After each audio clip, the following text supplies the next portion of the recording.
qu'est-ce qu'on fait? Voici ma question. Alors, on va aller dans le deuxième sujet, ce qui était le débat du dimanche.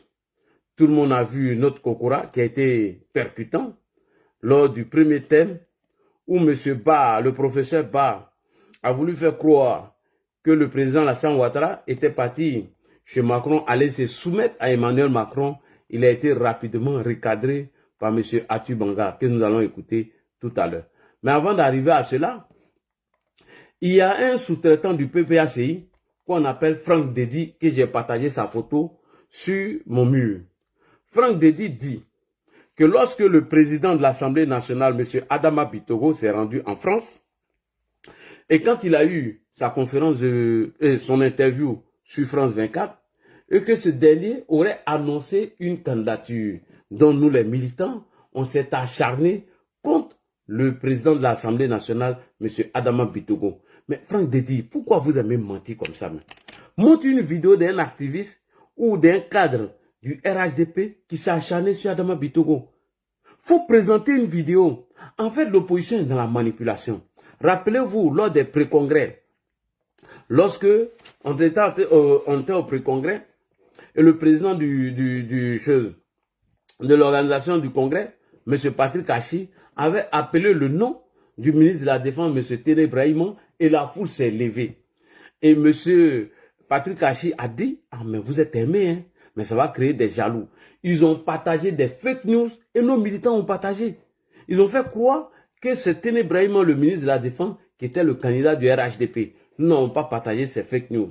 Et aujourd'hui, une question est posée au président de l'Assemblée nationale, M. Adama Bitogo, en lui disant, est-ce que si le président n'est pas candidat, vous serez candidat? Le président de l'Assemblée nationale a répondu que je suis un homme de mission. Si le président estime ou il me confie une mission, je vais faire cette mission. La preuve, quand il m'a envoyé à Yopougon, je suis allé en mission et j'ai gagné. Automatiquement, ils sont venus dire que c'est le candidat du RHDP et que M. Adama Bitogo était lynché par nos militants. Mais c'est archi faux, M. Dedi, le sous-traitant du PPACI. On va l'écouter tout à l'heure et M. Kokora va lui répondre. Et puis l'autre élément sur lequel moi je voudrais revenir, qui est un peu attenant à cette rencontre-là, c'est que dans le même temps, on a le président de l'Assemblée nationale qui fait aussi une tournée au niveau européen, et même au niveau de la France. Donc il participe au 14 juillet, avant ça, il intervient au niveau de l'Assemblée, je pense, des parlementaires francophones. Il fait une interview sur France 24, je pense qu'on peut citer. Oui, il n'y a pas de problème. Voilà, il fait une interview sur France 24 où il termine par mettre en avant ses ambitions. Comme pour dire que, bon, si les autres ne sont pas prêts, moi, le président Adama Bitogo, je me sens prêt à... Point, c'est faux. Le président de l'Assemblée nationale, Adama Bitogo, ne l'a jamais dit. Monsieur Dedi, vous êtes un affabulateur, vous êtes un menteur. Sortez-nous une vidéo où le président de l'Assemblée nationale a dit, si les autres ne sont pas prêts, moi je suis prêt. C'est un mensonge. Et le PPACI a pour habitude de mentir toujours à chaque fois qu'ils envoient un représentant pour aller débattre avec le RHDP. Monsieur Dedi, vous êtes un affabulateur, vous êtes un menteur. Il n'y a aucune vidéo du président de l'Assemblée nationale où il dit précisément, si les autres ne sont pas prêts, moi, Adama Bitogo, je suis prêt. Il n'a jamais dit. C'est faux. De succéder. Et il fait même une métaphore qui est importante. Parce que dans l'opinion publique, l'on se dit que le parti, ou du moins la formation politique que le RHDP craindrait, ce serait le PPACI. Mais il fait une métaphore importante en disant que je n'habite pas à Yopougon, qui est le précaré de Laurent Gbagbo, mais quand le président m'envoie en mission là-bas, j'y vais et je gagne. Comme pour dire à ses amis du RHDP, si ce n'est que le PPACI qui vous dérange, en tout cas moi, je les ai déjà battus à Yopougon. Il n'a jamais dit ça. Vous voyez comment le PPACI est un parti dangereux.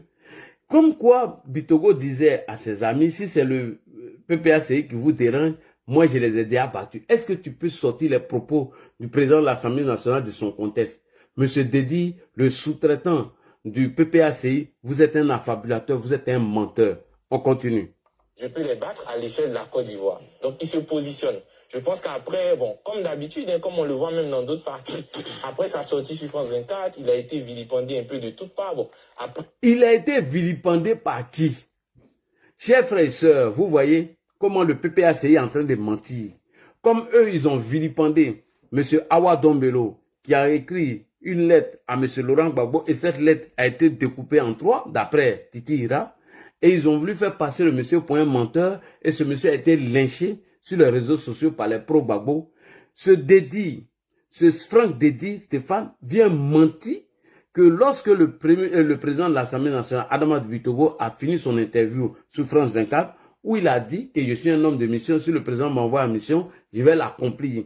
Il dit que nous, on l'a lynché, on l'a vilipendé. Il est incapable de présenter une vidéo d'un activiste RHDP, à plus forte raison, un cadre du RHDP. Ça n'existe pas. Ça, c'est dans leur subconscient. C'est-à-dire, ils sont assis comme ça, ils imaginent des mensonges et ils viennent diffuser ça là-bas. Mais moi, je ne sais pas, bon, Kokora n'a pas peut-être fait attention, sinon elle allait répondre à ça. Nulle part, un cadre du RHDP, ni un activiste, n'a parlé de Bitogo, ou n'a insulté Bitogo, ou a vilipendé Bitogo. Monsieur Stéphane Dédi, Monsieur Franck Dédi, vous êtes un affabulateur, vous êtes un menteur. Il n'y a aucune vidéo qui existe venant des cadres du RHDP ou des militants du RHDP en vilipendant le président de l'Assemblée nationale. Vous êtes un menteur. Et ils ont fait croire que le président Ouattara était soumis à Macron et qu'il était parti prendre les ordres chez Emmanuel Macron afin de se décider pour les élections de 2025. Nous allons écouter la réplique de notre Kokora Nzi. Merci beaucoup, Kokora. Apporte la réplique à Franck Dédi. Il ne faut pas faire de confusion.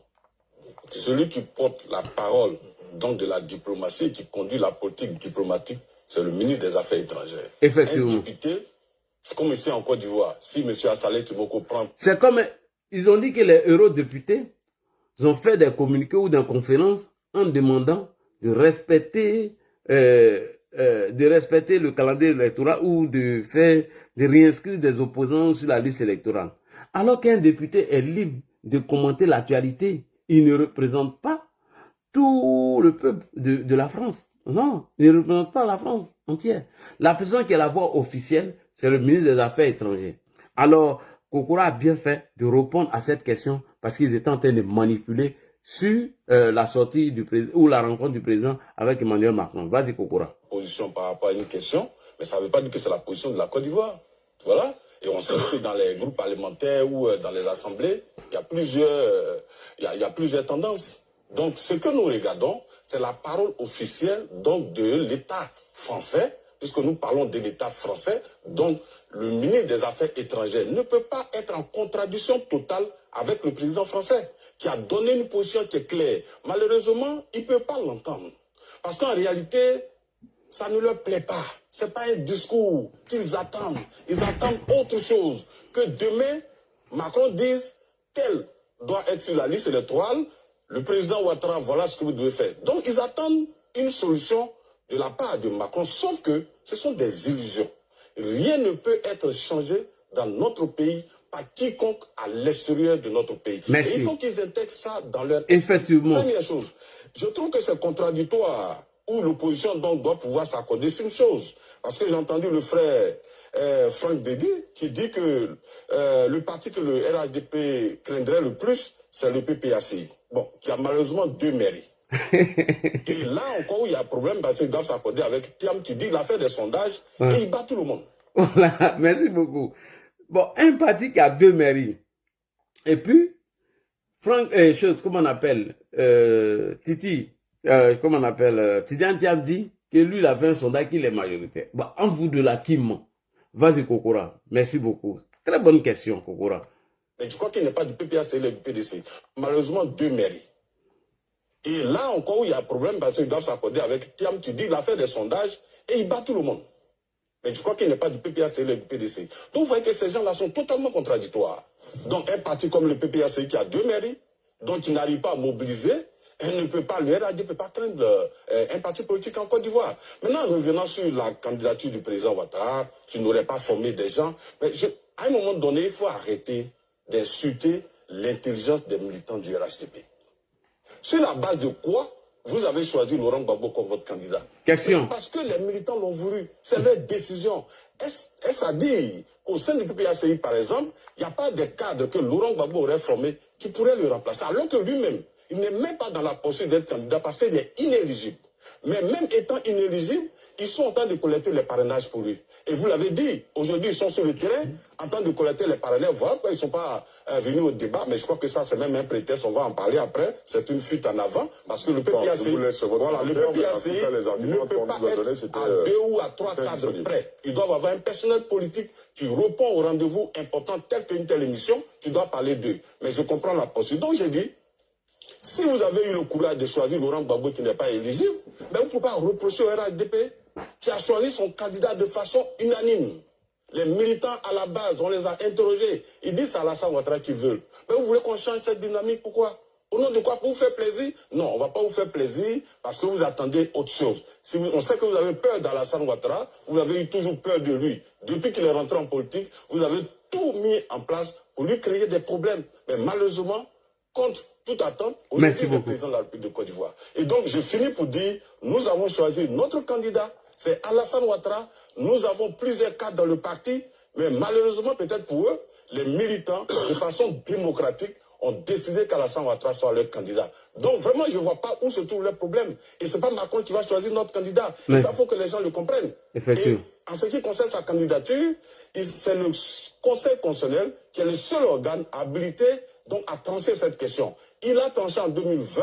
S'ils sont républicains, ils doivent quand même respecter la décision souveraine donc, du Conseil constitutionnel. Merci beaucoup. Et le ministre Touré Mamadou était venu sur cette question du choix de candidature du président Alassane Ouattara, où certains disaient qu'ils ont des relations extérieures, tout ça. Vous ne voyez pas que le PDCI est en train de se ridiculiser? Comme de la manière M. Soro Guillaume nous a fait en 2020, qu'il avait Emmanuel Macron, le président Ouattara avait Jean-Yves Le Drian. Et Tidiane Thiam nous a fait croire que Macron était son ami. Voilà. Donc, aujourd'hui, lorsque le président Ouattara va rencontrer Macron, ce qui met en mal les gens du PDCI RDA. Donc, Tidiane Thiam se fait passer maintenant pour un menteur. Puisqu'il a fait croire à tout le monde qu'Emmanuel Macron c'est son ami, il va mettre la pression sur le président Ouattara jusqu'à ce que lui, le président Ouattara se lève, prenne un décret ou bien viole la constitution pour que lui soit candidat. Donc quand il a vu cette rencontre, alors il fallait venir raconter tout et n'importe quoi. Et pourtant ce sont les mêmes qui nous ont dit que la France a lâché Alassane Ouattara. Emmanuel Macron l'a refusé. Et il y a vu Soloba de Cancan mentir sur ce truc et puis je suis venu répondre. Bref, nous, la France ne peut rien nous imposer. Il faut qu'on vous le dise, que ce soit clair. La France ne peut rien imposer au président Alassane Ouattara. Et selon Jeune Afrique, ils n'ont même pas parlé de ces questions politiques. Ils ont parlé que du problème de l'UMOA et l'insécurité au Sahel. C'est de ça qu'ils ont parlé. Donc vous êtes venus raconter tous vos conneries, vos imbécilités que nous n'avons pas même voulu entendre. Alors, sur cette question, mais Atou Banga a donné une bonne réponse. Si la France avait un pouvoir, si la France fait peur autant, mais pourquoi le Mali a chassé même l'armée française au Mali? Ils n'ont même pas pu faire quelque chose. Rien du tout. Petit Mali là, hein, ils ont chassé l'armée française chez eux. Le Mali la France n'a pas été capable de faire quelque chose là-bas. Ça avant, on pouvait demander à l'armée française ou la France de partir et ils pouvaient s'imposer, faire des bêtises. Ils n'ont même pas courage. Donc tout ce dont ils sont en train de tromper, pour faire croire que la France allait mettre une pression sur la Côte d'Ivoire en fait d'inscrire des gens qui ont violé les tests de nos lois, qui ont violé le code électoral, que la France va faire pression pour les inscrire, vous vous trompez. Et d'ailleurs, la France a déjà donné sa position à travers son ministre des Affaires étrangères que eux ne vont pas s'immiscer dans nos problèmes internes. Et à 6 mois, que dit les chats de la CEDEAO, qu'à 6 mois d'une élection, on ne peut plus changer le code électoral, on ne peut plus changer les règles. Donc, M. Atou Banga a apporté une bonne réponse sur la question de la soumission à la France. Que oui, c'est la France qui va nous mettre une pression, on est obligé d'aller demander l'aval de la France avant de faire ceci. La France sait qu'aujourd'hui, le seul pays qui est stable en Afrique de l'Ouest, le seul pays qui est prêt à protéger leurs ressortissants, c'est la Côte d'Ivoire. Sinon, les autres pays, les vomis, ils font quoi à ces gens-là? Qu'est-ce qu'ils font au Mali?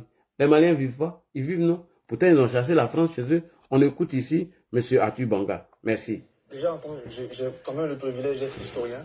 et de travailler, avoir sur les relations et d'être encore dans tout ce qui se trame aujourd'hui dans la nouvelle construction de la relation afro-française. Le premier truc sur lequel c'est tout faux, c'est ceux qui se bloquent en 60, en 70, en 80. La colonisation, c'est terminé. C'est terminé. Macron ne peut rien ordonner à Alassane Ouattara. Il ne peut rien ordonner à un président africain. C'est fini. La preuve, on est au Mali ici. Il y avait 2000, combien de soldats français au Mali et puis on les a chassés. C'est Oui. pas possible en 2000 soldats au Mali. Ils ont été chassés. Et c'est la réalité. Vas-y, Atu Banga. Le lexique du néocolonialisme, c'est un lexique dépassé, ou des gens qui s'accrochent encore à ce qu'ils ont vécu. Le monde est dynamique. Aujourd'hui, je le dis et je le répète, Macron ne peut rien imposer à qui que ce soit. Rien. Encore moins à Alassane Ouattara. Merci. Je le dis, il ne peut rien. Quand Rien. Alassane Ouattara va en France, il va rencontrer aucun maître. C'est pas possible. C'est fini ça. Donc les gens doivent se réveiller. Ils sont trop accrochés à ce qu'ils ont vécu. Oui, c'est vrai, il y a 20 ans peut-être, dans la situation de... c'était possible, mais aujourd'hui, non, le monde évolue. Pourquoi? Rien que il n'a pas d'intérêt géopolitique. Et c'est justement ça qui est la première chose intéressante. En 70, en 86, la France se fâche avec toi. Tu as foutu en Afrique de l'Ouest ici. Ça, c'est vrai. Mais ils se sont fâchés au Mali. La Russie est venue, la Chine va venir, la Turquie va venir. Donc, il faut sortir de ce conservatisme désuet qui marque quelque part soit un ancrage idéologique trop à gauche et trop faux, soit une volonté de vouloir s'accrocher à de vieux concepts. Donc, les néocolonialismes, en tout cas du point de vue de la relation entre deux chefs d'État, c'est terminé. Et je ne pense pas, et je le dis, je l'affirme même, que Macron ne peut pas ordonner quelque chose à quelqu'un. Maintenant, deuxième chose qui est intéressante, oui, d'un point de vue géopolitique, d'un point de vue de l'Afrique de l'Ouest, oui, la Côte d'Ivoire est un pays stratégique. Qui dans ce monde va réfléchir à l'Afrique de l'Ouest sans parler à la Côte d'Ivoire? Qui? Personne. Personne. Tu ne peux pas aujourd'hui parler de lutte contre le terrorisme, parler de la stabilité de l'Afrique de l'Ouest et ignorer le premier pays d'Afrique de l'Ouest en point d'un point de vue économique, troisième puissance militaire du secteur, le pays qui se transforme. Donc, à chaque fois que n'importe qui dans le monde parle de l'Afrique de l'Ouest, veut comprendre, il va s'adresser à la Côte d'Ivoire. C'était le cas de Houphouët-Boigny. Aujourd'hui, encore plus dans ce contexte-là. Et comme l'a dit le professeur Dion, la France et la Côte d'Ivoire ont des intérêts communs. Donc, c'est stratégique important. Donc, c'est normal que nos chefs, nos présidents se rencontrent et débattent à la fois de l'avenir de notre relation, de l'Afrique de l'Ouest et même de l'avenir de la Côte d'Ivoire. Mais l'avenir de la Côte d'Ivoire, il faut voir toutes les délégations qui se passent ici. Mais pourquoi ça se chante? En fait, c'est la fois appeler un chat un chat. Il y a certains qui ont rêvé. Oui. Qui ont pensé que leur leader politique effectivement était tellement important, avec tellement de relations, oui. connaissait tellement les choses dans le monde, que dès qu'il serait un peu, comment je vais dire ça, en difficulté, le monde allait tomber sur la Côte d'Ivoire. On a même entendu certains dire que par rapport à ce qu'on leur fait, la Côte d'Ivoire allait perdre la confiance des marchés. C'est de la comédie, ça fait rire. C'est des gens qui, comme je l'ai dit, sont bloqués en 70. Pensent que, peut-être parce qu'ils ont été dans un certain environnement, que on peut faire quelque chose pour une personnalité. Donc aujourd'hui, tous ceux qui rêvaient, en se disant, oui, aujourd'hui on a quelqu'un, dès qu'on le touche, la Côte d'Ivoire sera, sont déçus. Soit ils sont déçus, soit ils sont dans des illusions. Donc c'est eux, et certains qui sont encore en 70, qui pensent vraiment que cette rencontre-là peut être une rencontre de pression. C'est Jean-Michel Barrot.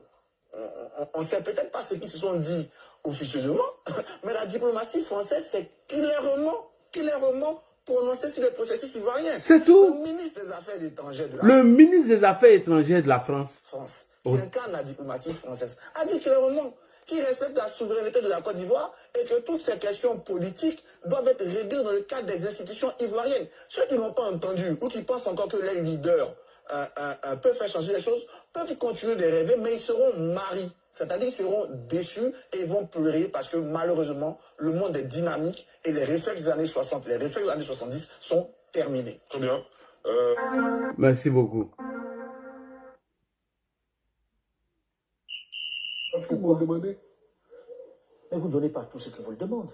Ah non, mais écoute, c'est Chirac. C'est Chirac. Dans un salon doré, Gbagbo fait-il part de sa contrariété à Villepin? Le recadrage est... Non, il pense que c'est Gbagbo où ils sont allés recadrer, on tapait les pieds, puis ils cédaient là. Non, ça c'est terminé. Alors, on va revenir sur le Front commun. Le Front commun, nous allons écouter d'abord l'analyse de Kokora et M. Atu Banga et je vais vous donner l'antenne, s'il vous plaît. Permettez-moi de Non, on va laisser le professeur Ba, parce que le professeur Ba, il était venu dire des contre-vérités, mais bon, il faut laisser, j'ai publié ça sur ma page, chacun a jugé. On écoute Kokora sur le front commun, et après Atu Banga, et puis je vous donne l'entête, les gars. D'un point de vue extérieur, bon, n'étant pas membre de ces deux partis politiques, je n'ai pas de commentaire particulier à faire sur leur renforcement ou non, mais je note une chose, de façon historique, en tout cas de mémoire, de ma jeune mémoire, je n'ai jamais vu un front qui se met en place dans le sens des revendications qui a pu atteindre son objectif. En 90, il y a eu un front de la gauche. Ça n'a pas porté. Revendiquer un certain nombre de conditions. Donc vous tapotez pas, hein. Si le panel saute, moi, je dis rien. En 1995, tapotez, les gars. Il a mis en place un front républicain. Faut t'enlever en chose. Enlève-toi en chose. Mais quand le RADP se met en place la parole. c'est pas pour des revendications, mais c'était un projet concret, une vision, donc, qui est le regroupement des enfants du Fauboy, les Oufetis. Et ce qui nous a emmenés 5 ans après au pouvoir. Alors, d'abord, comme l'autre l'a dit, j'ai lu un peu les revendications. Réintégration de Laurent Gbagbo de tout cela, la révision de la liste électorale, audit de la liste, la réforme de la commission, ouverture d'un dialogue politique. Je rappelle à nos amis qu'il nous reste 3 mois pour les élections. Et on est tous engagés dans le processus électoral conduit par la même commission électorale indépendante qu'ils sont en train de dénoncer, dont ils réclament la réforme. Grosse incohérence. Parce que vous ne pouvez pas dénoncer une commission électorale indépendante, décrier ses méthodes. Vous sortez même de cette commission électorale indépendante et lorsqu'elle convoque des séances de travail concernant le parrainage, conduit par elle, vous y venez, comme des élèves assidus, vous venez prendre note et vous repartez donc sur le terrain par rapport aux instructions qui ont été données à cette même commission électorale indépendante. Donc, ce sont des gens qui n'ont pas de vision, qui en réalité sont en train de nourrir leurs militants d'illusions. Plus loin, je crois que les objectifs de M. Laurent Gbagbo ont évolué, puisque quand il a annoncé son trop, c'est trop, il avait dit que c'est un mouvement citoyen. Donc, il visait à dénoncer un certain nombre d'habits sociaux, tels que ceux qui ont vu leur maison donc, cassée, la vie chère. Mais quand je regarde les revendications, je vois nulle part où ces besoins-là des populations existent. Donc, plutôt, c'est un mouvement politique qu'il a mis en place et ce mouvement ne vise qu'à faire la bagarre. Parce que lui-même a dit à Port-Boué qu'il est prêt à faire la bagarre et qu'il va faire la bagarre. Et que les gens doivent savoir, se souvenir qu'il s'appelle Laurent Gbagbo. Donc, est-ce qu'aujourd'hui les Ivoiriens ont besoin d'un front pour faire de la bagarre ou ont besoin donc de projets concrets, comme le frère l'a dit, analyse du bilan du RHDP 15 ans après, sur les questions d'éducation, sur les questions de santé. Donc, pour qu'on puisse dire exactement ce que nous avons fait, par exemple, en faisant passer le ratio d'un médecin par rapport à la population, de 1 médecin à 15 000 habitants, aujourd'hui à 1 médecin pour 5 000 habitants. Donc voilà des questions essentielles. Au lieu de nous perdre le temps, parce que c'est une perte de temps. Tout le monde sait qu'à 3 mois des élections, pendant que vous êtes engagé dans le processus électoral et que la loi sur la CEDEAO, de la CEDEAO dit sur les élections que pendant l'année électorale, on ne peut pas modifier 6 mois avant, on ne peut pas modifier les tests électoraux, dont la commission électorale indépendante. Donc il faut être vraiment un magicien ou ne pas voir la réalité pour penser que aujourd'hui ce front commun peut réaliser donc ou trouver satisfaction quant à ces revendications. C'est une illusion et il faut qu'ils en sortent. Très bien. Professeur Ribas. Merci beaucoup. Vraiment, ce front commun, on sait ce qui est derrière. On sait que c'est un front pour détester Alassane Ouattara et préparer l'insurrection. On écoute Atu Banga et je vous donne l'antenne. Sur le front. 90% analyse professeur Ba, sauf sur le RHDP. Non, professeur Ba, le RHDP est une alliance qui a été fondée sur un idéal idéologique commun. Qu'est-ce qui a sorti le PDCI du RHDP? Professeur, on le laisse terminer. Il va répondre. Il a pas de parole. Vous imaginez bien qu'il va répondre à ça. Allez-y, professeur Banga. Donc, sur une alliance idéologique bien calée, la droite, l'oufouettisme et le conservatisme, avec un projet de société bien ficelé qui les a menés au pouvoir. Mais maintenant, toutes les alliances, à partir du moment où vous êtes un parti politique, vous êtes de partis politiques, il peut y avoir dans votre groupe des gens qui vont passer au pouvoir. La NUPES aujourd'hui en France, qui est construite sur la gauche, au bout d'un moment, c'est explosé. On peut avoir une alliance idéologique sur un projet de société qui peut elle-même échouer parce que, oui, des intérêts de pouvoir peuvent arriver, parce que, oui, des divergences peuvent arriver sur des points, par exemple, comme près la NUPES à gauche, sur comment on se positionne par rapport à Gaza. Ça a fâché, comment il s'appelle, le nouveau gars de la gauche, le socialiste, Lukman, c'est ça, non Ou bien Bompard. Bompard, c'est très à gauche, ils sont fâchés avec les autres. Voilà. Donc, mais le RAGP était une alliance qui était construite sur de l'historique, de l'idéologique et un projet de société. Ce qui manque justement ici, c'est pour ça que le premier mot qui m'est venu, j'ai dit tant incohérence et comédie. Parce que entre le PDCI et le PPAC, il n'y a rien. Il n'y a rien. Idéologiquement, il n'y a rien. Historiquement, il n'y a rien. Ils n'ont rien à faire ensemble. Si ce n'est que mener les Ivoiriens dans la perdition. Donc quand je vois si le FPPAC ça vient quelqu'un, ils n'ont qu'à aller chez Blé Boudé, chez Simone Gbagbo, ça n'a pas qu'à la place. Ils n'ont qu'à laisser le PDCI tranquille. Ils n'ont rien à faire ensemble. Rien du Parce tout. que même comme le prof le dit, si demain ils sont au pouvoir, le même jour ils arrivent là, sur la question du franc CFA, il y aura problème. Sur la question de la dette, en tout cas, il y aura problème s'ils sont logiques par rapport à ce qui construit leur pensée. Donc c'est de la comédie et de l'incohérence. Mais ça ne s'arrête pas qu'à ça, la comédie et l'incohérence. Ça s'arrête, ça va aussi plus loin. Ça va sur pourquoi on se ment. On ne peut pas faire la même chose et espérer des résultats contraires. Apparemment, il paraît que c'est la folie. Parce que depuis des mois, c'est exactement la même chose qui est faite. On a eu d'abord appel de Benoît, après trop c'est trop. De l'autre côté, on a eu un mouvement autour de quoi là, et puis après CAPSI. D'ailleurs, le PDCI, sans même avertir ses amis du CAPSI, en tout opportunisme, s'est retrouvé matin au fond commun. Donc, tout ce qu'il y a de dégueulasse dans ces alliances, c'est ça, quoi. C'est cet opportunisme. Ok. Alors, quelles sont vos impressions sur le débat de nos représentants à l'émission de NCI 360? Alors, tous les sujets qu'on vient d'évoquer, le cas de Doumbia Zouzou et de monsieur, comment il s'appelle? Choubabi. Alors, Fanta, bonsoir, vous avez la parole, on vous écoute. Bonsoir, Lali. Bonsoir, Fanta. Elle va bien? Oui, elle dort. Pour moi, c'est pour vous saluer seulement, quoi, que Dieu donne l'homme et à Alassane. Merci beaucoup. Alors, toi aussi, que Dieu te protège. Amen, Que Dieu Aya. te fait pour le pays. Merci beaucoup. Alors, il doit Amen, ya Rabbi, amen. Amen, ya Rabbi. Amen, amen. Merci beaucoup. Zoom Shérif. Ok, Nietzsche Fola. Zoom Shérif, comment tu vas? Zoom. Ton micro, bonsoir. Bonsoir mon grand dos. Bonsoir, comment tu vas? Bonsoir à tout le panel. Bonsoir. Excuse-moi, je suis ton petit frère, mais on n'est pas là pour ça. Bon, la présentation peut-être peut se faire dans les jours à venir.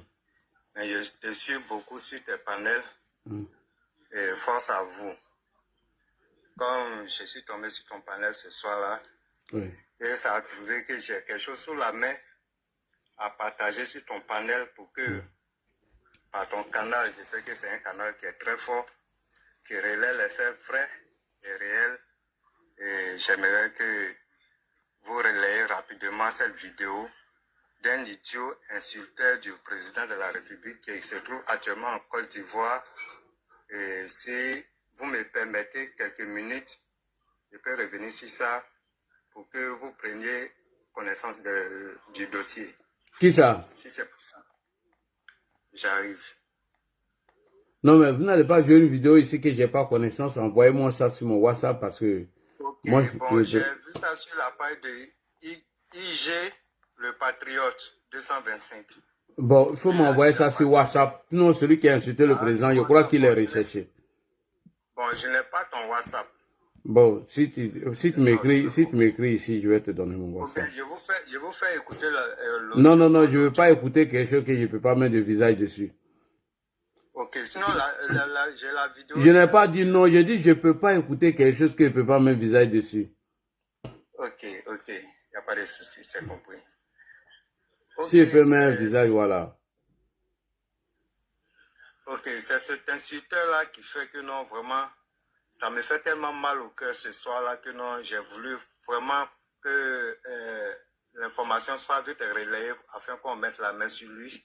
Bon, je vais sauter là pour arriver sur le dossier de NCI 360 qui nous alerte tous les dimanches soirs maintenant Chaque 19h, tout le monde est calé devant sa télévision pour voir nos débatteurs. Au fait, quand on voit ces gens-là, c'est comme des bandits qui s'amusent à prendre le volant d'un véhicule. Or, ils savent pertinemment qu'ils n'ont pas de permis en poche. Et ils se disent conducteurs parce qu'ils savent déplacer un véhicule. Mais le tout n'est pas de savoir déplacer le véhicule. Est-ce que tu as le document nécessaire qui te permet de déplacer le véhicule? C'est dans ça notre opposition se trouve aujourd'hui.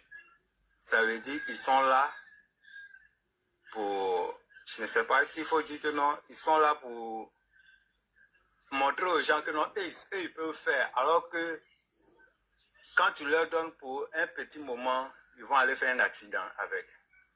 C'est de ça qu'il s'agit. Ils vont aller commettre un accident avec. Hein? On ne peut pas leur permettre de leur donner notre bien, notre trésor. Donc voilà un peu ce que je peux dire en gros sur ce dossier-là. Donc je ne vais pas trop m'attarder, c'est une première prise de parole. Ok. Et je vais passer la parole aux autres. D'accord. En tout cas, ton petit frère. Dieu merci, tu es là. Bonsoir, Dieu merci. Merci. Dieu merci, tu es là. À tout Kato te salue. Ok, oui, merci. Je suis là. Monsieur Nadi, bonsoir. Bonsoir. Ouais, juste seulement, moi je monte pour te féliciter. Et puis pour te faire le doigt aussi, vraiment, que Allah te garde. Amen. Que Dieu te donne longue vie. Merci. Et tout ce que tu demandes à Dieu, que Dieu te fait. Amen. Vraiment, que Dieu te donne la force. Amen, amen. Vraiment, Initiala Ibradi. Merci, merci. Moi, je te suis beaucoup, mais c'est la première fois que je suis monté. Vraiment, je tenais à te remercier très fort. Ok, merci. Les gars, il n'y a pas de tapotage aujourd'hui. On vous sabote le tapotage là. Donc, on va aller avec Sanogo. Alors, si vous n'avez pas quelque chose à dire. Ok, non, c'est juste te saluer. D'accord. Monsieur Sanogo est là. Bonsoir, Sanogo. Est-ce qu'il est là? Sanogo, il ne répond pas. Il y a Prado 2025. Prado 2025. Ah, moi, j'ai cru que c'était Prado 2050. Vous avez enlevé 25 dessus. Prado 2025 est là. Aïe. Les gars, tapotés, hein. Okay.